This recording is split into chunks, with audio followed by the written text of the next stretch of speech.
আজকের আলোচনার বিষয় হচ্ছে অ্যানথ্রোপোলজি অপশনাল। দেখো, ডাব্লিউবিসিএস এর ক্ষেত্রে অনেকগুলো অপশনাল সাবজেক্ট রয়েছে।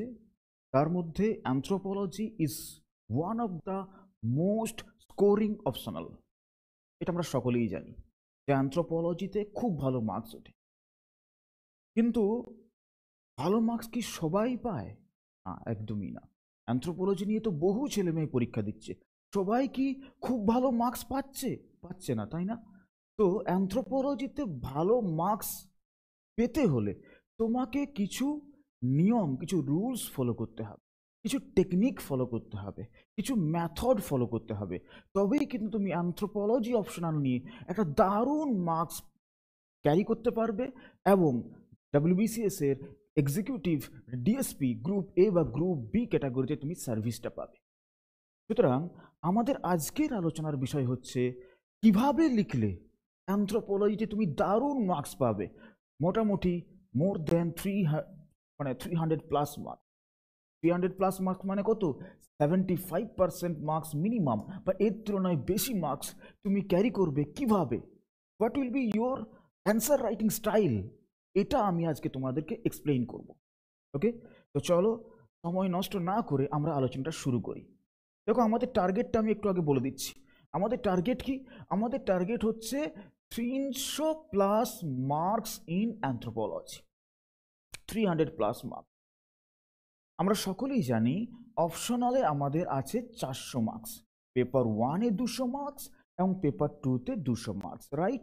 200 200 400। তো এই যে 200 200 400 মার্কস পেতে হলে, 200 200 400 মার্কসের পরীক্ষা তোমরা দিচ্ছ, তাতে যদি তোমাদেরকে 310, 320 বা তার তুলনায় বেশি মার্কস পেতে হয়, তাহলে কিন্তু তোমাকে অন্যদের তুলনায় একটু এক্সেপশনাল লেখা লিখতে হবে, একটু ব্যতিক্রমী হতে হবে, অন্যদের তুলনায় একটু বেটার হতে হবে। তবেই কিন্তু তুমি মানে এরকম একটা ভালো মার্কস ক্যারি করতে পারবে। তো এই ধরনের ভালো মার্কস ক্যারি করতে হলে সবার আগে সবার আগে তোমাকে যে জিনিসটা মাথায় রাখতে হবে, যে you have to read the mind of the examiner. Very very important, very very interesting line. তোমাকে সবার আগে এটা মাথায় রাখতে হবে যে আমাকে কিন্তু পরীক্ষকের মাইন্ডসেটটাকে বুঝতে হবে। যিনি এক্সামিনার, যিনি খাতা দেখছেন, তিনি কি চাইছেন, তার কাছে কোনটা প্রায়োরিটি, আমাকে সেইটা ডেলিভার করতে হবে। তবেই কিন্তু তুমি পরীক্ষকের দৃষ্টি আকর্ষণ করবে এবং তবেই কিন্তু পরীক্ষক অন্যদের তুলনায় তোমাকে একটু বেশি মার্কস দেবেন, এবং তবেই তুমি কিন্তু অন্যদেরকে বিট করে সিভিল সার্ভিসের প্যানেলে তোমার নামটাকে তুলতে পারবে। ডাব্লিউবিসিএস গ্রুপ এ বা গ্রুপ বি, তোমার যেটাই ড্রিম জব হোক, এক্সিকিউটিভ হোক, ডিএসপি হোক, সিটিও হোক, হোয়াট এভার, তোমার যেটাই ড্রিম জব হোক, তুমি তোমার ড্রিম জবটাকে অ্যাচিভ করতে পারবে, তুমি তোমার ড্রিমটাকে অ্যাচিভ করতে পারবে। তো আমি একটা ভালো মার্কস বলতে আমি এখানে বলছি মোর দেন 300 প্লাস মার্কস, রাইট? 300 প্লাস মার্কসটাকে আমি যথেষ্ট ভালো মার্কস বলছি, 300 প্লাস মার্কস। তো আমি অলরেডি তোমাদের বললাম যে 300 প্লাস মার্কস পেতে হলে তোমাদেরকে কিছু certain rules, certain technique, certain method follow করতে হবে। আমি মোটামুটি তোমাদেরকে 12টার মতো মেথড বা 12টার মতো রুলস বলে দেব। এই রুলসগুলোকে পরীক্ষার খাতায় যদি সঠিকভাবে অ্যাপ্লাই করে আসতে পারো, তবে 75% marks in anthropology easily secure করা সম্ভব। ওকে, ইজিলি সিকিউর করা সম্ভব। যেখানে অন্যান্য অপশনাল সাবজেক্ট হিস্ট্রি বা জিওগ্রাফিতে কিন্তু এত ভালো মার্কস তোরা কম্পারেটিভ অনেক জটিল, ঠিক আছে, কিন্তু অ্যানথ্রোপোলজিতে কিছু সার্টেন টেকনিক ফলো করলে খুব ইজিলি 300 প্লাস মার্কস ক্যারি করা সম্ভব 400-র মধ্যে। ঠিক আছে, তো চলো আমরা টেকনিকগুলো নিয়ে শুরু করি। খুব মন দিয়ে ভিডিওটা দেখবে, প্রত্যেকটা পয়েন্টকে নোট ডাউন করবে এবং অ্যাকচুয়াল অ্যান্সার রাইটিংয়ে সেটাকে অ্যাপ্লাই করবে। প্রথমেই আমি তোমাকে যে কথাটা বলবো সেটা হচ্ছে quality is much more important than quantity. অনেকের মধ্যে একটা ধারণা আছে যে আমি যখন একটা উত্তর লিখব, যত বেশি পারি লিখব, তাহলে আমি ভালো মার্কস পাবো। এটা কিন্তু একদমই একটা ভুল ধারণা। ধরো ধরো পেপার 2-তে ধরলাম, পেপার 2-তে তোমার একটা কোশ্চেন পড়েছে, কোশ্চেনটার মার্কস হচ্ছে 40 নাম্বার। পেপার 2 হচ্ছে ইন্ডিয়ান অ্যানথ্রোপোলজি, 40 নম্বরের একটা প্রশ্ন পড়েছে। তো আমাদের ধারণা হচ্ছে যা যা মনে আসছে লিখে দিই, মোটামুটি 5 পাতা লিখতে হবে, একটা ধারণা আছে। একদমই ভুল ধারণা। তুমি 2 পাতা বা 2.5 পাতা লিখো, 40-এ 40-এই পেতে পারো, যদি তোমার উত্তরের স্ট্যান্ডার্ড, উত্তরের কোয়ালিটি খুব হাই লেভেলের হয়, তুমি খুব হাই স্ট্যান্ডার্ড মেনটেন করতে পারো। এমন কোথাও লেখা নেই বেশি লিখলে নাম্বার পাওয়া যাবে, বরং যদি বেশি লেখো এবং যদি আজে বাজে লেখো, তোমার নাম্বার কিন্তু কমবে, বাড়বে না। সুতরাং বারবার বলছি, কথাটাকে মাথার মধ্যে ঢুকিয়ে নাও, একজন এক্সামিনার সব সময় চান কনসাইজ, কিন্তু খুব স্ট্যান্ডার্ড উত্তর, খুব কংক্রিট উত্তর, এবং উত্তর যেন খুব স্ট্যান্ডার্ড মেনটেন করে হয়, ঠিক আছে, খুব অ্যাট্রাকটিভ উত্তর হয়, ঠিক আছে। পাতার পর পাতা লিখে দিলাম, কখনোই সেটা কিন্তু ভালো লেখার নমুনা নয়, ঠিক আছে। ফার্স্ট থিং তাহলে কি বললাম, কোয়ালিটি ইজ ইম্পর্টেন্ট, গুণগত মানটা, উত্তরের স্ট্যান্ডার্ডটা খুব ইম্পর্টেন্ট। এবার উত্তরের স্ট্যান্ডার্ড যদি মেনটেন করতে হয়, তাহলে আমাকে কি কি করতে হবে? প্রথমেই very very important, very very important, answer like আ স্পেশালিস্ট। তুমি যখনই উত্তর লিখবে, পরীক্ষার খাতায় তুমি যখন উত্তর লিখছো, এটা যেন পরীক্ষকের মনে হয় এটা কোনো ছাত্রের লেখা উত্তর নয়, যে অ্যানথ্রোপোলজির 5টা লাইনকে মুখস্থ করে এনে পরীক্ষার খাতায় উগরে দিয়েছে, এরকম কোনো মুখস্থ করা, মুখস্থ বিদ্যার উপর ভরসা করে আসা কোনো ছাত্রের উত্তর নয়। এটা অবশ্যই কোনো অ্যানথ্রোপোলজি নিয়ে খুব ডিটেলে, খুব ডিপ স্টাডি করা একজন স্কলারের উত্তর। এইটা যদি পরীক্ষকের মাথায় তুমি ঢুকিয়ে দিতে পারো যে you are just not a মানে মানে simple student, you are a scholar in anthropology, এই বিষয়টাকে যদি মাথার মধ্যে ঢুকিয়ে দিতে পারো, তাহলেই কিন্তু তুমি অন্যদের তুলনায় এজ পাবে, অন্যদের তুলনায় বেটার মার্কস পাবে। এখন প্রশ্ন হচ্ছে, স্কলার উত্তর লেখার উপায় কি? কি করে আমি পরীক্ষককে বোঝাবো যে আমি পাতি মুখস্থ করে এসে পরীক্ষার খাতায় নামাচ্ছি না, আমার উত্তরের কোয়ালিটি অন্যদের তুলনায় বেটার, আমি অ্যানথ্রোপোলজি নিয়ে যথেষ্ট ডিপ স্টাডি করেছি, এটা আমি পরীক্ষকের মাথার মধ্যে ঢোকাবো কি করে? আমার এক্সামিনার যিনি খাতাটা দেখছেন তার মাথার মধ্যে আমি ঢোকাবো কি করে? এটা হচ্ছে মেন প্রশ্ন, রাইট? এখানে শুরু হচ্ছে পয়েন্টসগুলো, পরপর ভালো করে বুঝুন। Definitions, introductions, criticism must be scholarly, very very important, and language should be very lucid. বলি বিষয়টা কি। একটা যখন উত্তর শুরু হয়, ধরো একটা শর্ট নোটস পড়েছে, ধরলাম শর্ট নোটস পড়েছে, শর্ট নোটসের মার্কস হচ্ছে 20 নাম্বার, পেপার 1 বা পেপার 2 যেখানেই হোক, একটা 20 নাম্বারের শর্ট নোটস পড়েছে। প্রথমে একটা ভূমিকা থাকবে, লেটস সে ডেফিনেশন থাকবে, ইন্ট্রোডাকশন থাকবে, প্রথমে একটা ভূমিকা, তারপর একটা তোমার লেখা থাকবে যেটা মেন লেখা, মেন রাইটিং, এবং লাস্টে একটা উপসংহার থাকবে, একটা কনক্লুশন থাকবে, একটা কমেন্টস থাকবে, রাইট? তাহলে ইন্ট্রোডাকশন, মেন রাইটিং, কনক্লুশন, এই 3টে পার্টে তোমার লেখাটা হবে।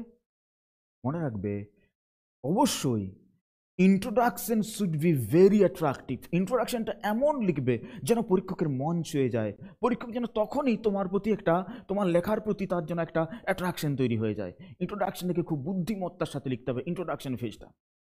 এবং আরেকটা জায়গাকে দারুণ লিখতে হবে, সেটা হচ্ছে কনক্লুশন পার্টটা।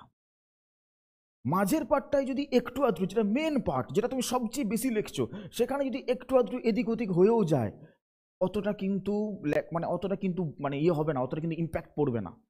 ইন্ট্রোডাকশন এবং যদি কনক্লুশন যদি খুব ভালো হয়, তুমি কিন্তু ভালো মার্কস পেয়ে বেরিয়ে যাবে সেই উত্তরটাতে। মাঝে যদি লেখা একটু একটু এদিক ওদিক গড়বড় হয়েও যায়, কারণটা বলছি, কারণ হচ্ছে ধরো তুমি একটা 40 নাম্বার বা 20 নাম্বার একটা লেখা লিখছো, আমি ধরছি 2 পাতা লিখছো, রাইট? পরীক্ষকের অত টাইম নেই যে 2টো পাতা ধরে পুরো তোমার লেখাটাকে ধরে ধরে ধরে ধরে পড়বেন, এত টাইম পরীক্ষকের থাকে না, তাকে প্রচুর খাতা দেখতে হয়। তাহলে পরীক্ষকরা কিভাবে খাতাটা দেখে সেটা তোমাকে বুঝতে হবে। পরীক্ষকরা কি করে, প্রথমে আগে শুরুটা দেখে নেয়, ছেলেটা কিভাবে শুরু করেছে আগে দেখি, মানে ইন্ট্রোডাকশনটা খুব ভালো করে দেখে নেয়। ইন্ট্রোডাকশন তোমার যে ভূমিকা, সেটাই তো তোমার পরিচয় দিয়ে দিচ্ছে যে তুমি কতটা নলেজ রাখো ব্যাপারটার উপর। তাহলে ইন্ট্রোডাকশনটা যদি ভালো হয়ে যায়, পরীক্ষক বুঝে গেল ছেলেটার নলেজ আছে, রাইট? ছেলেটা জানে বিষয়টা, এমন নয় জানে না, ভালো জানে বিষয়টা। এবার কি হয়, তারপর যেটা মেন পার্ট, সেটাকে মোটামুটি একটু চোখ বুলিয়ে বেরিয়ে যায়, মোটামুটি ঠিক আছে দেখে নিল একটু একটু করে, ঠিক আছে ঠিক আছে ব্যাপারটা ঠিকই আছে, আছে, খুব একটা খারাপ লেখেনি, যথেষ্ট ভালো লেগেছে, মোটামুটি একটু আধটু করে দেখে বেরিয়ে গেলো। লাস্টে আবার যখন কনক্লুশন পার্টটা আসে, তখন একবার ভালো করে কনক্লুশন পার্টটা পড়ে নেয় যে কনক্লুশনটা কেমন দিয়েছে। তাহলে ইন্ট্রোডাকশন কনক্লুশনটা জেনারেলি পরীক্ষকরা কি হয় খুঁটিয়ে পড়ে, আর মেন পার্টটাকে চোখ বুলিয়ে বেরিয়ে যায়। মোটামুটি পরীক্ষকরা মোটামুটি বুঝে যায় যে এই মেন পার্টে কী কী দিয়েছে, মোটামুটি চোখ বুলিয়ে বেরিয়ে যায়। সেখানে যদি একটু আধটু এদিক ওদিক থাকেও লেখার মধ্যে, ইগনোর হয়ে যায়, রাইট? তাহলে ইন্ট্রোডাকশন কনক্লুশন যদি খুব ভালো দিতে পারো, তোমার কিন্তু ভালো মার্কস পাওয়ার চান্স কিন্তু অনেক বেড়ে গেল। দেখো এটা তো মানে এটা আমাদের রিয়েল লাইফেও তো খুব ভ্যালিড। লেটসে ধরো তুমি কোনো সিনেমা দেখতে গেছো, সিনেমার শুরুটা যদি ধোঁয়াদার হয়, তোমার মনে হবে যে বাহ, সিনেমাটা তো দারুণ সিনেমা, তোমার সিনেমাটার প্রতি একটা অ্যাট্রাকশন চলে এলো, তুমি সিনেমাটা কিন্তু খুব মন দিয়ে দেখতে শুরু করলে, বাহ সিনেমাটা তো ইন্ট্রোডাকশন পার্টটা দারুণ হয়েছে, রাইট? এরপরে কি হলো তুমি দেখবে, তারপর কি হয়, যে কোনো হিট সিনেমা দেখবে মাঝটা একটু স্লো হয়, মাঝে একটু গতিবেগটা কমে যায়। সিনেমার শুরুটা ধোঁয়াধার হলো, তারপর দেখবে একটু একটু একটু করে সিনেমাটা কিন্তু স্লো হচ্ছে। আবার যখন ক্লাইম্যাক্সের দিকে আসছে, 3 ঘন্টার সিনেমা যখন লাস্ট আধ ঘন্টার ক্লাইম্যাক্স আসছে, তখন কিন্তু উত্তেজনা আবার চরম পর্যায়ে চলে যাচ্ছে। এবং ক্লাইম্যাক্সটা যদি ধোঁয়াধার হয়ে যায়, ক্লাইম্যাক্সটা যদি দারুণ হয়ে যায়, যখন তুমি সিনেমা হল থেকে বেরোবে, তোমার মধ্যে একটা ফুল স্যাটিসফ্যাকশন থাকবে যে হ্যাঁ, আমার পয়সা উসুল, সিনেমা দেখে আমি পুরো খুশি, একদম ফুল টু খুশি, জওয়ান সিনেমার মতো পুরো ফুল খুশি। মানে তোমার ইন্ট্রোডাকশন দারুণ আছে, তোমার ইন্টারভেল দারুণ আছে, তোমার ক্লাইম্যাক্স দারুণ আছে, আমার দারুণ খুশি, কোনো অসুবিধা নেই। সুতরাং আমি বলতে চাইছি ইন্ট্রোডাকশন এবং ক্লাইম্যাক্স এই দুটো কিন্তু ভীষণ ইম্পর্টেন্ট। ইন্ট্রোডাকশন তোমার অ্যাট্রাকশন বাড়িয়ে দিচ্ছে, ক্লাইম্যাক্স তোমার ইমপ্রেশন বাড়িয়ে দিচ্ছে, right? Cinema mega hit, cinema blockbuster. ঠিক সেমভাবে তোমার যদি এখানে ইন্ট্রোডাকশন এবং ক্লাইম্যাক্স, ইন্ট্রোডাকশন এবং কনক্লুশন যদি খুব ভালো হয়, তাহলে কিন্তু পরীক্ষকের কাছে তোমাকে অটোমেটিক্যালি পরীক্ষক এটাই জাজ করে নেবে যে এই অ্যানথ্রোপোলজিটা জানে, এ মুখস্থ করে এসে লেখেনি, এ জানে, এ জেনে বুঝে আসছে, ঠিক আছে, একে নাম্বার বেশি দিতে হবে, রাইট? মেন পার্টটাও ইম্পর্টেন্ট, মেন পার্টটাও কীভাবে লিখতে হবে সেটা আমি বলে দেবো, কিন্তু এই দুটো কিন্তু ভীষণ ইম্পর্টেন্ট। যদি তুমি কোথাও ডেফিনেশন লেখো, ভালো করে বুঝবে, যদি তোমাকে কোথাও ডেফিনেশন লিখতে হয়, তাহলে definition should be scholarly one. Definition কিন্তু স্কলারলি লিখতে হবে, ডেফিনেশনটাও কিন্তু খুব ভালোভাবে লিখতে হবে। ডেফিনেশনের মধ্যে ট্রাই করবে কোনো অ্যানথ্রোপোলজিস্টের কমেন্টসকে রাখতে, এটা ট্রাই করবে, ওকে? নাও নেক্সট আর একটা জিনিস একটু বলে দিই, যে ডেফিনেশন বা ক্রিটিসিজম এগুলো মানে দিতে হয় তোমাদেরকে। ডেফিনেশন মানে সংজ্ঞা তো দিতেই হবে। ধরো পড়েছে what is the definition of marriage, তো সেখানে তোমাকে বিভিন্ন অ্যানথ্রোপোলজিস্ট কি বলেছেন ম্যারেজ সম্বন্ধে সেইটা একটু তোমাকে লিখতে হবে। তাহলে অ্যানথ্রোপোলজিস্টের নাম দিতে হবে এবং তিনি কি বলেছেন কোডটা তোমাকে দিতে হবে। তো এইগুলো কিন্তু একটুকু খাতার মধ্যে আলাদা করে প্র্যাকটিস করবে। যখন তোমরা অ্যানথ্রোপোলজি প্র্যাকটিস করবে বাড়িতে, এই অ্যানথ্রোপোলজিস্টের নাম, তিনি কি বলেছেন, what is marriage, what is caste, what is তোমার ফ্যামিলি, ডেফিনেশনগুলো একটু আলাদা করে বাড়িতে প্র্যাকটিস করে রাখবে, যাতে পরীক্ষার খাতায় যখন লিখবে তখন যেন ঠিকভাবে লিখে আসতে পারো। না হলে অ্যানথ্রোপোলজিস্টের নামটা গুলিয়ে গেল, তিনি কি বলেছেন গুলিয়ে গেল, তাহলে কিন্তু মার্কস কমে যাবে। এই জায়গাগুলো কিন্তু খুব ভাইটাল, ঠিক আছে? ওকে, আমি যেটা বলছি, language should be very lucid and don't use any bomb blasting word. অনেকের মধ্যে এটা ধারণা আছে যে যদি আমি মানে বোম ব্লাস্টিং ওয়ার্ড ইউজ করি, যদি আমি খুব ভয়ঙ্কর ভয়ঙ্কর খতরনাক ওয়ার্ড ইউজ করি, তাহলে বোধহয় আমার লেখার মান বেড়ে যাবে। না, একদমই না। সবসময় মনে রাখবে, তুমি মেক ইট ভেরি সিম্পল। যত সহজ, যত সাধারণভাবে তুমি উত্তরটা লিখতে পারবে, যত সহজ সরল ভাষায় উত্তরটা লিখতে পারবে, তত পরীক্ষকের তোমার প্রতি ইমপ্রেশনটা বেটার হবে। যদি তুমি খুব বম্বাস্টিং কথাবার্তা লেখো, খুবই খুবই জটিল জটিল ভাষায় তুমি লিখতে থাকো, লেটসে সাধু ভাষায় তুমি লেখাটাকে লিখছো, তাহলে কি হবে বলো তো? পরীক্ষক বুঝেই যাবে যে এ একদম খুব ভালো মুখস্থ করে এসছে, মুখস্থ করে এসে পরীক্ষার খাতায় উগরে দিচ্ছে। অটোমেটিক্যালি তোমার প্রতি ইমপ্রেশনটা খারাপ হয়ে যাবে। এবং ডেসক্রিপটিভ রাইটিংয়ে my dear, impression is very important. একই লেখা লিখে একজন ধরো একটা প্রশ্নের মার্কস হচ্ছে 20 মার্কস, একই লেখা লিখে একজন যদি 12 পেতে পারে, একজন কিন্তু 16 পেতে পারে। ইউ ক্যান নট চ্যালেঞ্জ একই রকম লেখা লিখে, কারণ একজন জটিল ভাষায় লিখেছে বিষয়টাকে, আর একজন বিষয়টাকে সহজ সরল ভাষায় লিখেছে, মার্কস বেশি দিয়ে। তাহলে make it simple, try to use lucid words. সাধারণ সহজ সরল ভাষায় যে কোনো জিনিসকে এক্সপ্লেন করার ট্রাই করবে ডেসক্রিপটিভে, অ্যানথ্রোপোলজি অপশনাল। ওকে, ঠিক। চলো next. Now very very important, structure your answer neatly and nicely. Very very important. Structure your answer neatly and nicely. Use heading, subheading and proper conclusion at the end. আমি তো proper conclusion এর কথাটা বলেই দিলাম যে you have to put a conclusion at the end. তোমাকে একটা ভালো উপসংহার দিতে হবে, ঠিক আছে? উপসংহার তুমি ট্রাই করবে তোমার নিজস্ব কিছু কমেন্টস দিতে, এবং কমেন্টস শুড বি নিউট্রাল, কোন যেন বায়াসড মনে না হয়। তোমার নিজস্ব কমেন্টস দিতে তুমি ট্রাই করবে উপসংহারটাতে, ঠিক আছে? আমি মোটামুটি এক্সাম্পল দেখাবো, এগুলো আমার খাতা, ঠিক আছে, আমার লেখা নোটস, আমি দেখাবো যে কিভাবে আমি কনক্লুশন দিয়েছি। ওকে, আচ্ছা, একটা জিনিস একটু বলে রাখি, যখন পরীক্ষার খাতায় লিখবে, ডেসক্রিপটিভ লিখছো তো, যখন পরীক্ষার খাতায় লিখবে একটা জিনিসকে খুব ইম্পর্টেন্ট মাথার মধ্যে ঢুকিয়ে রাখো। ধরো পরীক্ষার খাতাতে ধরো ভুল হলো, চেষ্টা করবে ভুল কম করতে, লিখতে গিয়ে হুটোপুটি করে ভুলভাল লেখাটাকে অ্যাভয়েড করার চেষ্টা করবে। বাট স্টিল যদি ভুল হয়ে যায়, হতে পারে না লিখতে গিয়ে আমার ভুল লেখা হয়ে গেল। আমাদের কীরকম টেন্ডেন্সি জানো তো, ধরো আমি ভুল লিখেছি, ধরো এই লাইনটা ভুল হয়ে গেছে, এই ফার্স্ট লাইনটা, আমরা কি করি, এইরকম করে কাটতে থাকি। একদম এটা করবে না, নেভার নেভার। এইভাবে কখনো কাটবে না, এরকম হিজিবিজি করে কাটবে না। যদি তোমার মনে হয় লেখার মধ্যে ভুল হয়েছে, তোমাকে লেখাটাকে কাটতে হবে, ইউজ আ সিঙ্গেল স্ট্রোক, একটা সিঙ্গেল স্ট্রোক ইউজ করে লেখাটাকে কেটে দেবে। কখনো এইরকম করে লেখাটা কাটবে না। এটা যদি করে থাকো, বাই চান্স যদি কারো অভ্যাস থাকে, ইমিডিয়েট চেঞ্জ করো। এটা not only for anthropology but for all descriptive writing, Bangla ইংরেজি সবার ক্ষেত্রে ইকুয়ালি ট্রু। এটা যদি একবার করে ফেলেছো, পরীক্ষকের ইমপ্রেশন সঙ্গে সঙ্গে তোমার প্রতি খারাপ হয়ে যাবে। এটা কে জন্য খারাপ হয়ে যাবে জানো তো?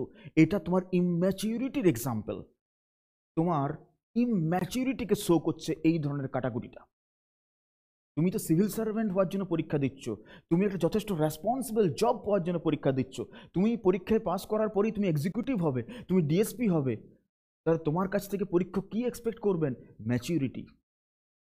তোমার বয়স 21 হতে পারে, তোমার বয়স 22 হতে পারে, কিন্তু তোমার কাছ থেকে পরীক্ষক এক্সপেক্ট করবেন ম্যাচিউরিটি। ওকে, সুতরাং কাটবে সিঙ্গেল স্ট্রোকে, এটা তোমার ম্যাচিউরিটিকে শো করে। ভালো করে মাথার মধ্যে ঢুকি নাও কথাগুলো নাও। এবং আমি যেটা বলছি, স্ট্রাকচার ইওর অ্যান্সার নাইসলি এবং নিটলি মানে পরিষ্কার পরিচ্ছন্ন রাখতে হবে, ঠিক আছে? পরিষ্কার পরিচ্ছন্নতা খুব ইম্পর্টেন্ট। এবং কি করে অ্যান্সারটাকে নাইস করবে, যে অ্যান্সারের মধ্যে হেডিং ইউজ করবে, যদি সম্ভব হয় সাব হেডিং ইউজ করবে, যদি সম্ভব হয় বুলেট পয়েন্টস ইউজ করবে, ঠিক আছে? এগুলো কিন্তু তোমার উত্তরের গুণগত মানকে, কোয়ালিটিকে অনেক ইমপ্রুভ করবে। একটা এক্সাম্পল দিচ্ছি, লেটস সে এখানে একটা প্রশ্ন দিয়েছে ফরেন্সিক অ্যানথ্রোপোলজি বা তদন্ত নৃবিজ্ঞান, আমি ধরলাম এটা একটা 30 মার্কসের কোয়েশ্চেন, আমি ধরলাম 30 মার্কসের প্রশ্ন। তো এখানে কিন্তু আরও পাতা আছে, এখানে দেওয়া নেই, ঠিক আছে? আরও পাতা আছে, এখানে দেওয়া নেই, কিন্তু আমি বলছি ধরো এখানে একটা হেডিং ইউজ করা হয়েছে, লক্ষ্য। তাহলে এটা একটা হেডিং, তাহলে ফরেন্সিক অ্যানথ্রোপোলজির টার্গেট কি, তার এম কি, সেটা এখানে বোঝানো হয়েছে, এখানে গোটা কয়েক লাইনের মধ্যে বোঝানো হয়েছে। এবারে দেখো, এগুলোর মধ্যে আবার বুলেট পয়েন্টস ইউজ করা হয়েছে, হেডিং সাব হেডিং ইউজ করা হয়েছে, সেই বুলেট পয়েন্টের মধ্যে আবার সাব পয়েন্ট ইউজ করা হয়েছে, রাইট? এইগুলো কিন্তু কি করছে, তোমার উত্তরের কোয়ালিটিটাকে বাড়িয়ে দিচ্ছে। দেখো ব্যাপারটা দেখো, ভালো করে দেখলেই বুঝতে পারবে। এটা আমার সাব হেডিং, তার মধ্যে এগুলো বুলেট পয়েন্টস 1 2 3, তার মধ্যে এগুলো সাব পয়েন্টস, এগুলোকে ইউজ করা হয়েছে। এইভাবে লিখলে তোমার উত্তরটা কি হবে, খুব কংক্রিট হবে, দেখতে খুব সুন্দর লাগবে, বোঝা যাবে যে একদম কংক্রিট লিখে এসছে, ঠিক আছে? পরীক্ষক খুশি হবে। ওকে, আচ্ছা। আর যখনই কোনো হেডিং ইউজ করবে, ট্রাই করবে আইদার সেটাকে বক্স করে দিতে অথবা তার নিচে একটা আন্ডারলাইন দিয়ে দিতে, এটা ট্রাই করবে, এটা তোমার উত্তরের দেখতে সুন্দর করবে, ঠিক আছে? আর যদি সম্ভব হয় অন্য কালার, যদি ব্ল্যাক কালারে তুমি উত্তরটা লেখো, তো এই হেডিংগুলো ট্রাই করবে ব্লু কালারে লিখতে, আর যদি ব্লু কালারের উত্তরটা লেখো, ট্রাই করবে হেডিংগুলো ব্ল্যাক কালারে লিখতে। এটা তোমার উত্তরটাকে আরও দেখতে সুন্দর করবে, নাথিং এলস।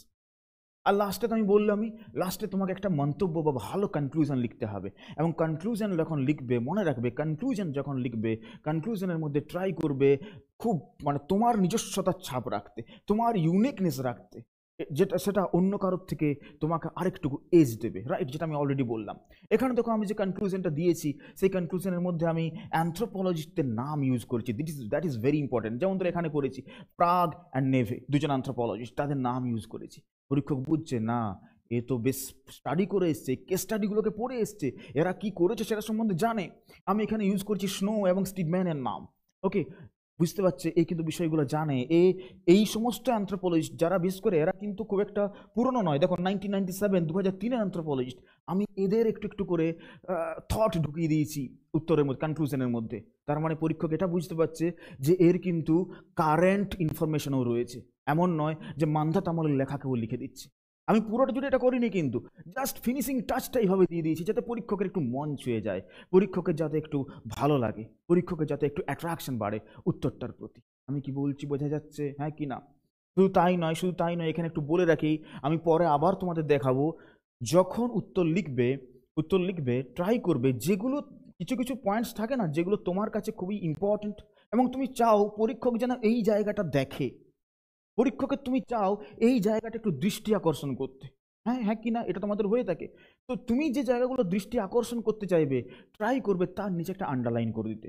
যেমন ধরো আমি যদি এই উত্তরটার কথা বলি, ধরো আমি এখানে পরীক্ষকের দৃষ্টি আকর্ষণ করার চেষ্টা করলাম এই minimum number of individuals MNI। এটা বেশ একটা কনসেপ্ট, এটা বেশ একটা মনে হচ্ছে না একটা বেশ ভালো অ্যানথ্রোপোলজিক্যাল টার্ম। আমি এই কি করলাম, এটা লেখার পরে এর নিচে একটা আন্ডারলাইন করে দিলাম। পরীক্ষক হয়তো এমনি পড়ে বেরিয়ে যাচ্ছিল, এটা তো মেন কোর্সের লেখা, পরীক্ষক হয়তো এমনি পড়ে বেরিয়ে যাচ্ছিল, বাট ওদের ওখানে কি লিখেছে, মিনিমাম নাম্বার অফ ইন্ডিভিজুয়ালস। চলো তো এই জায়গাটা একটু পড়ে নিই, রাইট? তুমি কিন্তু এটা এটা ইচ্ছাকৃতভাবে পরীক্ষককে ওই দিকে টানছো যে আপনি এখানটা দেখুন, আমি কিন্তু এই জায়গাটা জানি, এটা কিন্তু অন্যরা জানে না, কিন্তু আমি জানি, দেখুন দেখুন দেখুন এখানে আমি কি লিখেছি। ইম্পর্টেন্ট। তো আন্ডারলাইন করা ইম্পর্টেন্ট। আন্ডারলাইন সেই জায়গাগুলোতেই করবে যে জায়গাগুলো তুমি জানো তুমি ভালো লিখছো, ঠিক আছে? এবং আন্ডারলাইন কোথায় কোথায় আমরা জেনারেলি করে থাকি, যদি কোনো অ্যানথ্রোপোলজিস্টের নাম দিই সেই নামটাকে জেনারেলি আমরা আন্ডারলাইন করি। লেটসে এখানে যেমন আমি এখানে স্নো স্টিডম্যানের নাম দিয়েছি, এটাকে আন্ডারলাইন করে দিলে খুব ভালো হয়।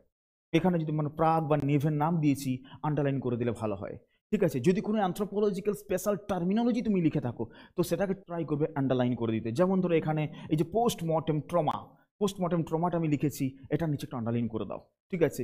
এগুলো কিন্তু তোমার অ্যানথ্রোপোলজির উপর তোমার অ্যানথ্রোপোলজির উপর যে নলেজ রয়েছে সেটাকে সিগনিফাই করছে। পরীক্ষকের ধারণা এটাতে বাড়বে যে তুমি অ্যানথ্রোপোলজিটাকে জেনে লিখছো, না জেনে নির্বোধের মতো অ্যানথ্রোপোলজিটা লিখছো না, তুমি জেনে পড়ে এসে স্টাডি করে তুমি অ্যানথ্রোপোলজিটা লিখছো। You are not a novice, you are a scholar one. Clear? Okay, চলো পরবর্তী পাঠে যাওয়া যাক। Use diagram, map, flowchart where necessary. চেষ্টা করবে ডায়াগ্রাম, ফ্লোচার্ট বা ম্যাপ ইউজ করতে, ডায়াগ্রাম, ফ্লোচার্ট বা ম্যাপ ইউজ করতে যখন যখন যেমন প্রয়োজন।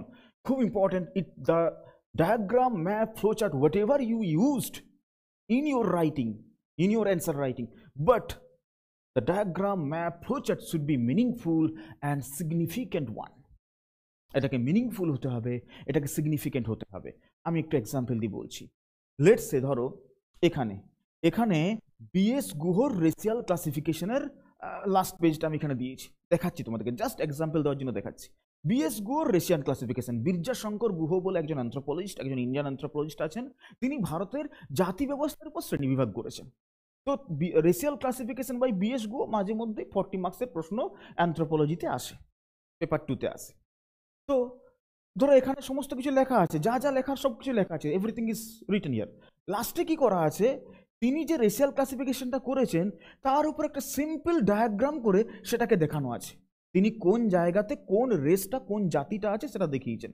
এটা কোনো একদম কোনো ল্যাটিটিউড লঙ্গিটিউড মেরে কোনো ডায়াগ্রাম নয়, মোটামুটি, এমন নয় যে এটা এইভাবেই আঁকতে হবে, মোটামুটি একটা এঁকে দেখিয়ে দেওয়া, এবং মোটামুটি একটু দেখিয়ে দেওয়া যে নেগ্রিটো কোথায় আছে, অস্ট্রালয়েড কোথায় আছে, ভূমধ্যসাগরীয় কোথায় আছে, মোটামুটি একটু দেখিয়ে দেওয়া। এই জাস্ট একটা ডায়াগ্রাম অন্যদের তুলনায় তোমাকে অনেকটা মার্কস বেশি পাইয়ে দিল। ধরো বাকিরা পুরো জিনিসটাই লিখেছে, সে ধরো 40-এর মধ্যে, আমি ধরছি সে 40-এর মধ্যে পেলো হয়তো 30, তুমি এই জাস্ট একটা ডায়াগ্রাম এঁকে দিয়ে তুমি পেয়ে গেলে 35, জাস্ট একটা ডায়াগ্রাম, ঠিক আছে? একটা ডায়াগ্রাম তোমাকে কিন্তু একটা উত্তরে 5 নাম্বার বাড়িয়ে দিল। আমি এক্সাম্পল বলছি, ঠিক আছে? তাহলে বুঝতে পারছো এই ডায়াগ্রামগুলোর গুরুত্ব কি। কিন্তু ডায়াগ্রামটা কিন্তু মিনিংফুল, এখানে ডায়াগ্রামটা কিন্তু সিগনিফিক্যান্ট, এমন নয় কোনো হাজিবাজি ডায়াগ্রাম। অনেকের আবার ধারণা থাকে যে অ্যানথ্রোপোলজিতে যত ইচ্ছে ডায়াগ্রাম, যত ইচ্ছে ফ্লোচার্ট, যত ইচ্ছে ম্যাপ ঢুকিয়ে দেবো, একদমই নয়। এটা যদি করতে চাও আবার নেগেটিভ হয়ে যাবে বিষয়টা, পরীক্ষক বুঝবে তুমি হাতে লাচ্ছ, তুমি একটু বেশি বুঝছো। তোমাকে বোঝাতে হবে যে আমি খুব সোবার, আমি জানি যতটুকু প্রয়োজন ততটুকু। ঠিক আছে, যতটুকু প্রয়োজন ততটুকু। বিরিয়ানি রান্না করতে হলে প্রচুর জাফরান দিয়ে দিলে কি বিরিয়ানিটা ভালো খেতে হয়ে যাবে? না, সব কিছু পরিমাণ মতো দিলে তবেই বিরিয়ানিটা সুন্দর হবে। লাস্টে একটু জাফরানটা পরিমাণ মতো ছড়িয়ে দেওয়া হলো, তবে বিরিয়ানিটা সুন্দর হবে, হ্যাঁ কি না? সব কিছু পরিমাণ মতো হলে তবেই কিন্তু টেস্টটা একদম খতরনাক আসবে, ফিডব্যাক ভালো পাওয়া যাবে। ঠিক সেমভাবে যতটুকু প্রয়োজন তোমাকে কিন্তু ততটুকু দিতে হবে। আজে বাজে ম্যাপ, আজে বাজে ফ্লোচার্ট, আজে বাজে ডায়াগ্রাম, যার সাথে কোনো লেখার কোনো সম্পর্কই নেই, তোমার নেগেটিভ মার্কিং চলে আসবে, তোমার মার্কস কমে যাবে। যেমন ধরো এখানে আরেকটা দিয়েছি, প্রোটিন সিনথেসিস। প্রোটিন সিনথেসিস এটা একটা তোমার অ্যানথ্রোপোলজির পেপার 1-এর টপিক, ঠিক আছে, প্রোটিন সিনথেসিস। তো প্রোটিন সিনথেসিস যদি বোঝাতে হয় হিউম্যান জেনেটিক্সের পার্ট, তোমাকে অতি অবশ্যই ডিএনএ সিকোয়েন্সিং এর ব্যাপারটা একটু বলতে হবে। প্রোটিন সিনথেসিসের মধ্যে তো ডিএনএ সিকোয়েন্সিং আছে, রাইট? তাহলে ডিএনএ সিকোয়েন্সিং মানে তোমাকে একটু ডিএনএ ডাবল হেলিক্স স্ট্রাকচারটা একটু দেখিয়ে দিলে তোমার এটা পরীক্ষক বুঝবে যে ডিএনএ বিষয়টাও জানে। তো ধরো এখানে সিম্পলভাবে ডিএনএ ডাবল হেলিক্স স্ট্রাকচারটা এবং তার সেন্স স্ট্রেন্ড এবং অ্যান্টিসেন্স স্ট্রেন্ডটা একটু হালকা করে দেখিয়ে দেওয়া হয়েছে, পরীক্ষক কিন্তু খুশি। হ্যাঁ, এবং দেখো এখানে যে ডাবল হেলিক্স স্ট্রাকচারটা আঁকা হয়েছে সেটা কিন্তু বিরাট কোনো হাইফাই আঁকা নয়, একদম নর্মাল, একদম পাতি আঁকা হয়েছে, ঠিক আছে? তো আমি বলতে চাইছি এই জিনিসটা, যে যতটুকু প্রয়োজন ততটুকু ম্যাথ, ততটুকু ডায়াগ্রাম তুমি পরীক্ষার খাতাতে ইনক্লুড করো, তোমার উত্তরের স্ট্যান্ডার্ড বেড়ে যাবে, তোমার উত্তরের মান বেড়ে যাবে। ফ্লোচার্ট বা ফ্লোচার্টের কি কনসেপ্ট? ফ্লোচার্ট তোমাকে অনেক ক্ষেত্রে ইউজ করতে হবে একদম ঠিক প্রয়োজন মতো। যেমন ধরো এখানে এই প্রশ্নটাতে, এই প্রশ্নটা হচ্ছে what is the function of religion. অ্যানথ্রোপোলজির পেপার 1-এ একটা চ্যাপ্টারই হচ্ছে অ্যানথ্রোপোলজি অফ রিলিজিয়ান, ধর্ম। সেই সেখানে ফাংশন অফ রিলিজিয়ান বা ধর্মের কাজ কিন্তু তোমাদের সিলেবাসে রয়েছে, অনেক সময় প্রশ্নে আসে। তো এটা উত্তরের কিন্তু সেকেন্ড পেজ। এর আগের পেজে যেটা আছে সেখানে ধর্মের যেগুলো ইউনিক ফাংশন সেগুলো কিন্তু পরপর সুন্দর করে লেখা হয়েছে, বুলেট পয়েন্টস করে 1 2 3 4 5 6 করে আগে লেখা হয়েছে। এরপরে ধর্মের কিছু তো সাধারণ কাজ আছে যেটা খুব ইন জেনারেল কাজ, এটা কোনো আলাদা ইউনিক কিছু নয়, কিন্তু ধর্মের কিছু বেসিক কাজ রয়েছে। সেই বেসিক ইন জেনারেল কাজগুলোকে আমি একটা ছকের মধ্যে দিয়ে দেখিয়ে দিয়েছি, একটা একটা একটা ফ্লো চার্ট এঁকে দেখিয়ে দিয়েছি। এতে তোমার টাইমটাও কম লাগছে, প্লাস তোমার একটা উত্তরের একটা সৌন্দর্য, উত্তরের একটা বিউটিফিকেশনটা কিন্তু অনেক সুন্দর হচ্ছে। ধর্মের বেসিক কাজ কি? সামাজিক সংহতি প্রদান করা, এগুলো তো খুব বেসিক কাজ ধর্মের। মানসিক আনন্দ দেওয়া, ঠিক আছে, তোমার মানসিক শান্তি প্রদান করা, সামাজিক যে ক্রম সোশ্যাল অর্ডার সেটাকে বজায় রাখা, অ্যাটসেট্রা অ্যাটসেট্রা, ঠিক আছে। তো ইভেন তোমার কখনো কখনো দ্বন্দ্ব বিবাদকে নিয়ে আসে, এগুলোও ধর্মের কাজ। সুতরাং ধর্মের যে ইন জেনারেল কাজ সেইগুলো কিন্তু আমি একটা ছোট্ট ছকের মধ্যে বুঝিয়ে দিয়েছি। উত্তরটা কিন্তু স্ট্যান্ডার্ডটা হাই হয়ে গেছে, ঠিক আছে। আমি বলতে চাইছি উত্তরগুলোকে এইভাবে লিখতে হবে। এবং তুমি যদি ফ্লোচার্ট দাও, flowchart should be meaningful and significant. আমি যা হোক ফ্লোচার্ট দিয়ে বেরিয়ে গেলাম, আমার ফ্লোচার্ট দিলাম মানে উত্তর ভালো হয়ে গেল, তা কিন্তু নয়, ঠিক আছে? এটা মাথার মধ্যে রাখতে হবে। যেমন ধরো এখানে এখানে যে প্রশ্নটা দেওয়া আছে এটা উত্তরটা লাস্ট পেজ। এখানে প্রশ্নটা হচ্ছে যে role of anthropology in development, role of anthropology in development, এটা হচ্ছে প্রশ্নটা, ঠিক আছে। যে যে উন্নয়নের ক্ষেত্রে অ্যানথ্রোপোলজি বা নৃবিজ্ঞানের কি ভূমিকা রয়েছে। তো ঠিক আছে, এখানে আমার হেডিং ফেডিং করে এখানে সুন্দর করে লাস্টে একটা এভলিউশন মূল্যায়ন বা একটা কনক্লুশন সুন্দর করে দেওয়া আছে, সব কিছু আছে। এরপরে কি করা হয়েছে, এখানে একটা ছক, একটা ছক আঁকা হয়েছে।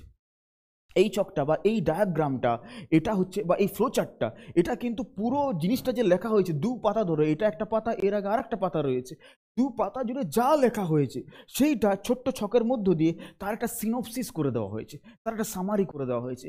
পরীক্ষক যদি পুরোটা ধরে ধরে নাও পড়েন, তিনি জাস্ট এই ছকটাকে একবার চোখ বুলিয়ে নিলেই বুঝতে পেরে যাবেন যে ছেলেটার একদম কংক্রিট নলেজ আছে, এটা সম্পূর্ণ জানে।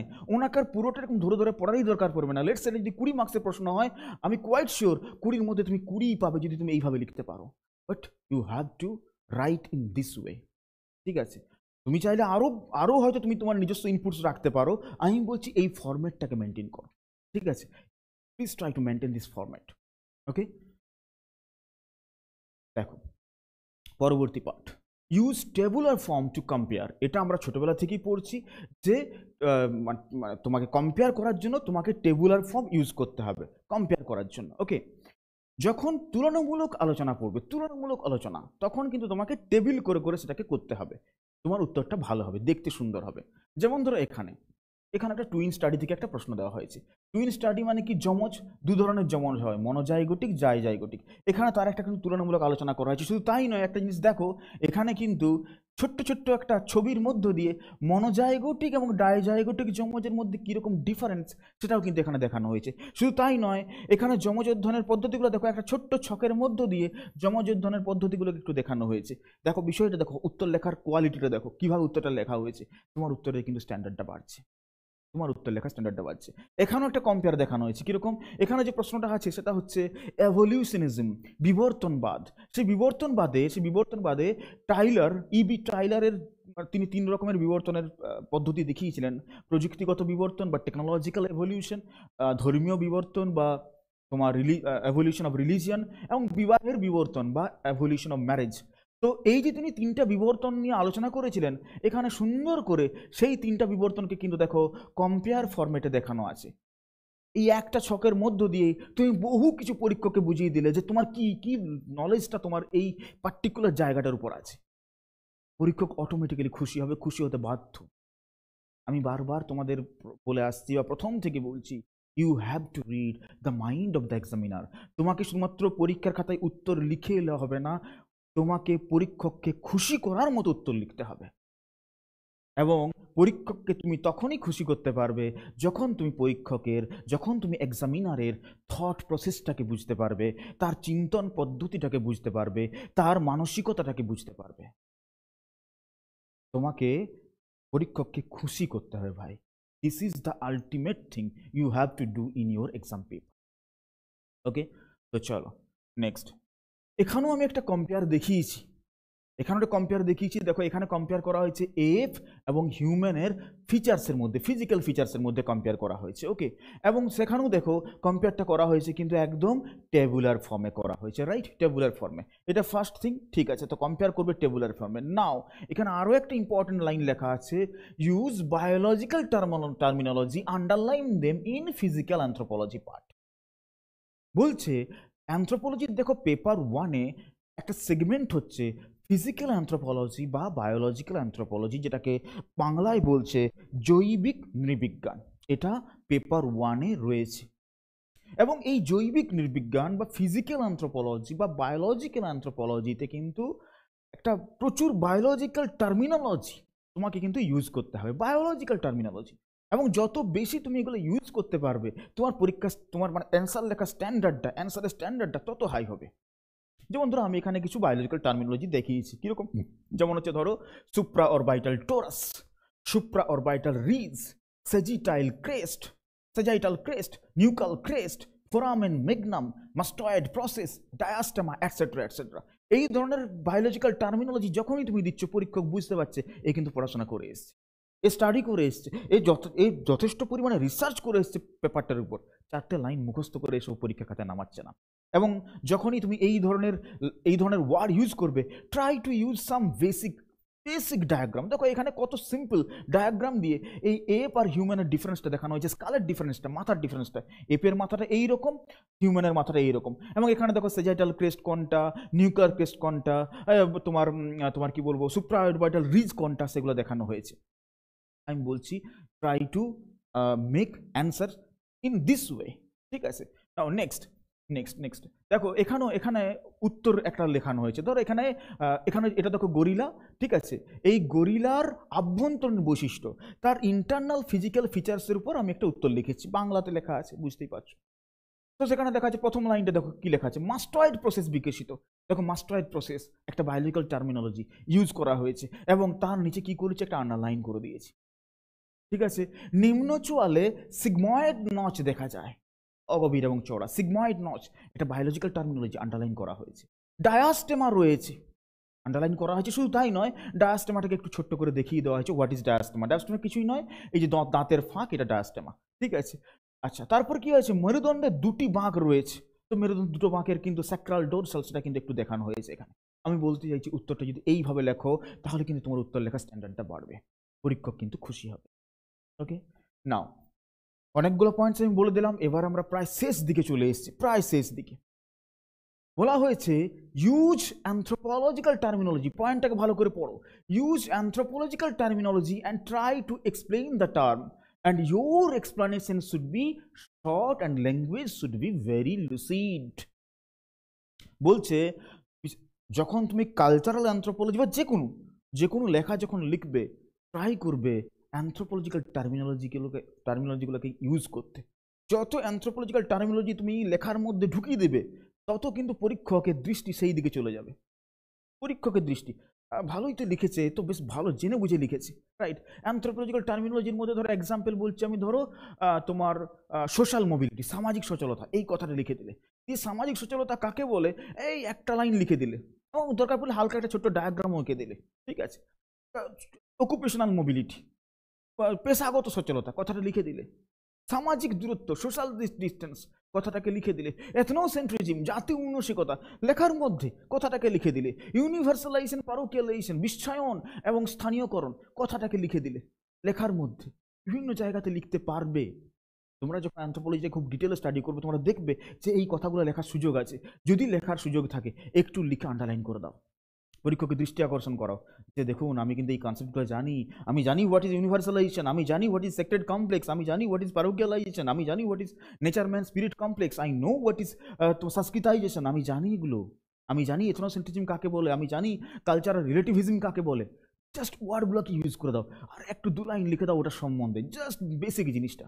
দেখো না লেখার মান কী হার বাড়ে, দেখো না লেখার কোয়ালিটি কতটা ইম্প্রুভ হয়। আমি যেগুলো বলছি মাথার মধ্যে একটু ঢোকাও, ঠিক আছে। এবং আমি আবার বারবার বলছি 2 লাইন, বেশি না।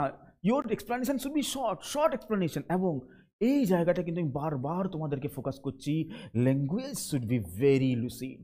তুমি যাই লেখো, যে কোনো ডেফিনেশন লেখো, যে কোনো লেখা লেখো, যে কোনো উত্তর লেখো, তোমার ল্যাঙ্গুয়েজ কিন্তু হতে হবে খুব লুসিড ল্যাঙ্গুয়েজ, খুব সহজ সরল প্রাণোচ্ছল ল্যাঙ্গুয়েজ হতে হবে। খুব জটিল গান কি আমাদের শুনতে ইচ্ছা করে? বিশাল জটিল জটিল ওয়ার্ড আছে কোনো গানের মধ্যে, আমরা কি শুনতে চাই? নাকি যে গান আমাদেরকে রিলেট করে, আমাদের হৃদয় ছুঁয়ে যায়, আমাদের সাথে নিজেদের সাথে একাত্মতা আমরা যে গানের সাথে অনুভব করি, সেই গানটা আমাদের কাছে মানে শ্রুতিমধুর হয়, সেই গানটাকে আমরা শুনতে চাই। কোনটা? আমরা তো সহজ সরল আমাদের জীবনের সাথে জড়িয়ে থাকা গানগুলোই শুনতে চাই। ঠিক সেমভাবে পরীক্ষকও কিন্তু খুব সহজ সরল যে ভাষায় উনি কথা বলেন, যে ভাষায় আমরা কথা বলি, সেই সিম্পল ল্যাঙ্গুয়েজ লেখাটাকেই তিনি শুনতে চান। হ্যাঁ, যেহেতু তোমরা সিভিল সার্ভেন্ট, লেখাটা কিন্তু হতে হবে খুব সোবার। এমন নয় একদমই মানে যা হোক তাও লিখে দিলে, এরকম বিষয়টা। লেখাটা সোবার হতে হবে, কিন্তু বমব্লাস্টিং নয়। Next point very very important, যেটা আমি অলরেডি তোমাদের বলেছি, ইউজ লেখার মধ্যে ইউজ করবে reference of anthropologist or example of field survey or famous book name to increase the quality of your answer. Very very important. দেখো আমি অলরেডি দেখিয়েছি তোমাদেরকে, যখন আমি তোমাদেরকে আমি যখন টুইন স্টাডি দেখাচ্ছিলাম, যখন তোমাদেরকে আমি ফরেন্সিক অ্যানথ্রোপোলজি দেখাচ্ছিলাম, তখন কি দেখিয়েছি যে অ্যানথ্রোপোলজিস্টের নাম আমি সেখানে ইউজ করেছি। ট্রাই করতে হবে অ্যানথ্রোপোলজিস্টের নাম দিতে এবং নামগুলোকে সঠিকভাবে দিতে। এটা তোমার কিন্তু মানে লেখার কোয়ালিটিকে ইম্প্রুভ করবে। নিচে একটু আন্ডারলাইন করে দেবে, অ্যানথ্রোপোলজিস্টের নাম জটিল জটিল একটু আন্ডারলাইন করে দেবে। যদি সে অ্যানথ্রোপোলজিস্ট কোনো পার্টিকুলার ফিল্ড সার্ভে করে থাকেন, কোনো সার্ভে তিনি করে থাকেন, কোনো কেস স্টাডি যদি তিনি করে থাকেন, সেই কেস স্টাডিটিকে একটু উল্লেখ করে দিতে হবে। তিনি যদি কোনো পার্টিকুলার বই লিখে থাকেন, সেই বইয়ের নামটা একটু লিখে দিতে হবে, নিচে একটু আন্ডারলাইন করে দিতে হবে। উত্তরের স্ট্যান্ডার্ড, উত্তরের কোয়ালিটি ইম্প্রুভ করবে। এক্সাম্পল দিচ্ছি, লেটস সে তোমাদের প্রশ্নে পড়েছে ফাংশনালিজম সম্বন্ধে। ফাংশনালিজম এটা একটা অ্যানথ্রোপোলজিক্যাল থট, কালচারাল অ্যানথ্রোপোলজিতে রয়েছে পেপার ওয়ানে ফাংশনালিজম। ক্রিয়াবাদ, বাংলায় বলছে ক্রিয়াবাদ বা কার্যবাদ। এটা তোমাদের আমি ধরছি 30 মার্কসের প্রশ্ন এসছে। এই ফাংশনালিজম সম্বন্ধে লিখতে হলে তোমাকে কিন্তু বি মেলিনস্কির যে সার্ভে, সেই বি মেলিনস্কি সার্ভে তোমাকে লিখতে হবে। বি মেলিনস্কি ট্রোব্রিয়ান দ্বীপপুঞ্জে গিয়ে ট্রোব্রিয়ান দ্বীপপুঞ্জের আদিবাসীদের মধ্যে যে সার্ভে করেছিলেন, সেই সার্ভেটা তোমাকে লিখতে হবে। সুতরাং এখানে কেস স্টাডি দিলে তিনি যে বইটা লিখেছেন সেই বইটা তোমাকে দিতে হবে, এবং তার সাথে সাথে অ্যানথ্রোপোলজিস্টের নামটা দিতে হবে। অটোমেটিক্যালি তোমার কিন্তু পরীক্ষার মানে তোমার কিন্তু অ্যান্সারের কংক্রিটনেসটা বেড়ে গেল। ধরো তোমার প্রশ্নে পড়েছে স্ট্রাকচারাল ফাংশনালিজম। কি পড়েছে? Structural functionalism. বাংলায় বলছে গঠনগত কার্যবাদ। কি বলছে? গঠনগত কার্যবাদ। এই গঠনগত কার্যবাদ বা স্ট্রাকচারাল ফাংশনালিজমের থিওরি কে এনেছেন? Radcliffe brown. কোথায় গিয়ে এনেছেন? কোথায় তিনি সার্ভে করতে গেছিলেন? তিনি এসেছিলেন আমাদের আন্দামানে। আন্দামান দ্বীপপুঞ্জের ওঙ্গে জারোয়াদের মধ্যে বসবাস করে তাদের মধ্যে থেকে তিনি কিন্তু সার্ভে করেছিলেন। লিখেছিলেন এবং দ্য আন্দামান আইল্যান্ডার বলে একটা বই লিখেছিলেন। এই যে বিষয়টা, এই বিষয়টা তোমাকে কিন্তু তোমাকে যখন স্ট্রাকচারাল ফাংশনালিজম পড়বে, এই সার্ভেটা, এই ব্যাপারটা তোমাকে লিখতে হবে এবং তার সাথে সাথে তোমাকে লিখতে হবে তার কি কি ফাইন্ডিংস ছিল। আন্দামান দ্বীপপুঞ্জে ওঙ্গে জারোয়াদের মধ্যে বসবাস করে তার কি কি ফাইন্ডিংস ছিল। তোমার যখনই এইভাবে তুমি কেস স্টাডি সহকারে বিষয়টাকে এক্সপ্লেন করবে, তোমার উত্তরটা অনেক লুসিড হবে, অনেক সহজ হবে এবং উত্তরটা বোঝা যাবে যে এ কিন্তু খুব স্টাডি করে এসছে, এ রীতিমতো রিসার্চ করে লেখাটাকে লিখছে, এর লেখাটা একটা স্কলার রাইটিং, নট এ নাভিস। ঠিক আছে, কোনো আলতু ফালতু লেখাও লিখছে না। আমি বলতে চাইছি এই জিনিসটা, please try two incorporate this things in your answer writing. Next, very very important, সেটা হচ্ছে যেটা আমি অলরেডি বললাম, যে try to include case studies as much as possible. Case studies মানেই তো এই ফিল্ড সার্ভে, এগুলোই তো কেস স্টাডিজ। যত বেশি পরিমাণে সম্ভব কেস স্টাডিগুলোকে ইনক্লুড করো বিভিন্ন ক্ষেত্রে। ঠিক আছে, তোমাকে যদি বলা হয় লেটসে তোমাকে যদি কালচারাল ইকোলজি সম্বন্ধে জানতে চায়, কালচারাল ইকোলজি, ইকোলজিক্যাল অ্যানথ্রোপোলজি তোমাদের একটা চ্যাপ্টার রয়েছে, সেই কালচারাল ইকোলজি থেকে প্রশ্ন প্রায়ই আসে। তোমাকে অতি অবশ্যই কিন্তু জুলিয়ান স্টিওয়ার্টের কথা বলতে হবে, তার সার্ভে বলতে হবে, তার কেস স্টাডি বলতে হবে। ঠিক আছে, এবং সেইগুলোকে পরীক্ষার খাতায় লিখতে হবে, ঠিক প্রয়োজনীয় জায়গাগুলো, ইম্পর্টেন্ট জায়গাগুলোতে আন্ডারলাইন করতে হবে। পরীক্ষাতে তোমার উত্তর লেখার কোয়ালিটি বেড়ে যাবে, তোমার মার্কস বেশি আসবে। Next, use name of relevant tribes as much as possible, basically in India, not only in India but also in world. Indian tribes এবার ইভেন ওয়ার্ল্ড ট্রাইবসের নামও যত বেশি সংখ্যক তুমি ইউজ করবে, তত কিন্তু তোমার উত্তর লেখার মানটা ভালো হবে। শুধুমাত্র তাই নয়, ট্রাইবসদের নামের সাথে সাথে চেষ্টা করবে তাদের হেবিটেটটা, তাদের বাসস্থানটা কোথায় সেটাকে একটু লিখে দিতে। ধরো লেটসে ধরো আমাদের মানে ইন্ডিয়ান অ্যানথ্রোপোলজি থেকে প্রশ্ন পড়ছে, আমি ধরলাম ফোক কালচারের উপর, রাইট? এখন তো ফোক কালচার খুব প্রশ্নে আসছে, ফোকলোরের উপর। ঠিক আছে, ফোকলোর বা ফোক কালচারের উপর প্রশ্ন আসছে। ট্রাই করবে এই যে আমাদের ভারতবর্ষের বিভিন্ন আদিবাসী সম্প্রদায়ের মধ্যে কি ধরনের ফোক কালচার রয়েছে, কি ধরনের ফোকলোর রয়েছে, সেইগুলোকে, তাদের নাম, বাসস্থান এবং সেই কালচারটাকে একটু হালকা করে লিখে দিতে যতটা সম্ভব। এমন নয় সব লিখতে হবে, যেগুলো তোমার মনে থাকবে, যেগুলো তোমার মনে হবে স্ট্যান্ডার্ড, তুমি সেইগুলোকেই লিখবে, তোমার উত্তর লেখার মান ভালো হবে, তুমি কিন্তু বেশি মার্কস পাবে। তো try to use relevant tribes of India as much as possible.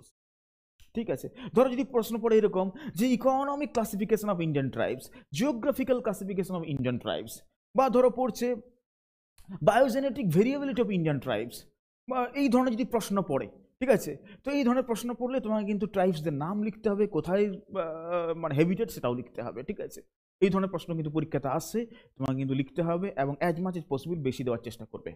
আমি অলরেডি বললাম try to quote anthropologist during definitions. আমি অলরেডি ডেফিনেশনের কথাটা অলরেডি বলে দিয়েছি, শুরুতেই বলে দিয়েছি, এবং শুরুতেই বলেছি সেখানে তোমরা ট্রাই করবে অ্যানথ্রোপোলজিস্টের ডেফিনেশনগুলোকে দিতে, অ্যানথ্রোপোলজিস্টের কোটগুলোকে দিতে, তাদের কমেন্টসগুলো দিতে। এটা তোমার উত্তরের মান বৃদ্ধি করবে। আর আমি বলেছি use current data and information to get extra marks, এটা আমি অলরেডি বলে দিয়েছি যে যদি সম্ভব হয় যেটা কনক্লুশন পার্ট, যেটা তোমার মন্তব্য পার্ট হবে, যেটা তোমার উপসংহার পার্ট হবে, সেখানে কিছু কারেন্ট ইনফরমেশন দিয়ে দিতে, তোমার উত্তরের মান বৃদ্ধি পাবে। তো মোটামুটি এই পয়েন্টসগুলোকে যদি মাথার মধ্যে রাখতে পারো, আই হোপ কি তোমার উত্তর যথেষ্ট ভালো হবে, তুমি যথেষ্ট বেশি মার্কস পাবে। একটা ছোট্ট একটা তোমাদের ম্যাথামেটিক্স বলে আমি তোমাদের আজকের এই ভিডিওটা শেষ করব। ম্যাথামেটিক্সটা এরকম, ধরো 20 নম্বরের একটা প্রশ্ন পড়েছে, ভালো করে শুনে নাও। 20 নম্বরের একটা প্রশ্ন পড়েছে, তুমি ইন জেনারেল লিখে চলে এলে, ইন জেনারেল অ্যাভারেজ যেমন লেখার হয় তুমি লিখে চলে এলে। ঠিক আছে, তুমি ভালো লিখেছো, খারাপ লেখোনি, কিন্তু তুমি এত কিছু মেনটেন না করে মোটামুটি ধেড়ে লিখে চলে এলে। ঠিক আছে, এটাও তো লেখা হলো, এটাও তো মানে এমন নয় তুমি ভুলভাল লিখেছো, তুমি কিন্তু ঠিকঠাক লিখে এসছো। তো সেক্ষেত্রে পরীক্ষক তোমাকে কিন্তু এটা অ্যাভারেজ নাম্বারই দেবে। আমি ধরলাম তোমাকে হয়তো 12 নাম্বার দিল 20-র মধ্যে, ভালো মার্কস, উইদাউট এনি ডাউট 20-র মধ্যে 12 যথেষ্ট ভালো মার্কস। আবার কেউ একজন জাস্ট এই ছোটো ছোটো টেকনিকগুলোকে ইউজ করে একটুকু অ্যানথ্রোপোলজিস্টের নাম, 2-4টা বইয়ের নাম, একটু প্রয়োজন মতো আন্ডারলাইন, ঠিক আছে, কোথাও একটা ছোট্ট ফিল্ড সার্ভে, 3-4 লাইনের ফিল্ড সার্ভে, এই সমস্ত দিয়ে একটু ভালো কনক্লুশন লিখে, ভালো করে একটু ইন্ট্রোডাকশন দিয়ে মোটামুটি লেখাটা একটু স্ট্যান্ডার্ড করে গুছিয়ে দিয়ে এলো। 2-1 জায়গায় ছোটো ছোটো একটু ফ্লোচার্ট এঁকে দিল, প্রয়োজন যেখানে আছে ছোটো ছোটো 2-একটা ডায়াগ্রাম এঁকে দিয়ে মোটামুটি একটা পরীক্ষার খাতাটাকে একটু সাজিয়ে দিয়ে চলে এলো। কাটাকুটি একটু কম করলো, মোটামুটি হাতে লেখাটা ঠিকঠাক করার চেষ্টা করলো, দিয়ে এসে পরীক্ষার হল থেকে বেরিয়ে এলো, পরীক্ষক কী করবে জানো তো? সে একই উত্তরের জন্য তাকে দিয়ে দেবে হয়তো দেখা যাচ্ছে 16 মার্কস। ভালো করে বুঝো, একই উত্তর লিখেছে, দুজনেই কম বেশি মোটামুটি সিমিলার লিখেছে, একজন 20-র মধ্যে 12 পাচ্ছে, একজন 20-র মধ্যে 16 পাচ্ছে। এখন আমাদের তো পরীক্ষা দিতে হবে 400 নাম্বারের, রাইট? তাহলে দেখো না, যদি 400 নাম্বার হয়, অন অ্যান্ড এভারেজ যদি একজন অ্যাভারেজ লেখাতে 20-র মধ্যে 12 পায়, তাহলে সে 400-র মধ্যে কত পাচ্ছে? 12 × 20, 240 মার্কস পাচ্ছে।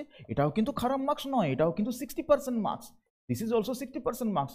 অন অ্যান্ড এভারেজ লিখলেই কিন্তু অ্যানথ্রোপোলজিতে মোটামুটি 240 মার্কসটা পাওয়া যায়, অন অ্যান্ড এভারেজ লেখা। কিন্তু যে একটুকু স্ট্যান্ডার্ড মেনটেন করেছে, যে একটুকু এই টেকনিকগুলো মেনটেন করেছে, তার কি হচ্ছে বলো তো? সে অন অ্যান্ড এভারেজ 20-র মধ্যে 16 করে পাচ্ছে। তার মার্কসটা কত দাঁড়াচ্ছে আলটিমেটলি দিনের শেষে, পরীক্ষার একদম 400 নাম্বার পরীক্ষার শেষে ভাবো, তার মার্কস গিয়ে দাঁড়াচ্ছে কিন্তু 320। দেখো আলটিমেটলি কিন্তু ডিফারেন্সটা হয়ে যাচ্ছে, টোটাল 400 নম্বরের পরীক্ষা শেষে ডিফারেন্সটা হয়ে যাচ্ছে কিন্তু 80 নাম্বারের। বলো তো, প্যানেল লিস্টে কার নাম আসবে? যে 320 পেয়েছে সে চাকরিটা পাবে, নাকি 240 পেয়েছে সে চাকরিটা পাবে? ড্রিম জবটা কে পাবে? কে গিয়ে ইন্টারভিউতে ফ্যাসিলিটিটা পাবে? সুতরাং 300+ মার্কস তোমাকে অ্যানথ্রোপোলজিতে তোলার চেষ্টা করতে হবে, এবং সেই জন্য তোমাকে কিন্তু এই টেকনিকগুলোকে, যেগুলোকে আমি বললাম, যে গোটা পয়েন্টস বললাম, সেই পয়েন্টসগুলোকে মাথার মধ্যে রেখে পরীক্ষার খাতায় ঠিকঠাকভাবে নামিয়ে আসতে হবে। ওকে, তো আই হোপ কি আজকের ভিডিওটা তোমাদের কাজে লাগবে, তোমাদের উত্তর লেখার মান বৃদ্ধি করতে তোমাদেরকে সহায়তা করবে, এবং আশা করছি এই ভিডিও থেকে তোমরা কিছুটা জেনে নিয়ে তোমরা নিজেদের উত্তর লেখার মানটাকে আরেকটু বৃদ্ধি করবে। তো আজ এই পর্যন্তই, দেখা হচ্ছে তোমাদের সাথে নেক্সট ভিডিও।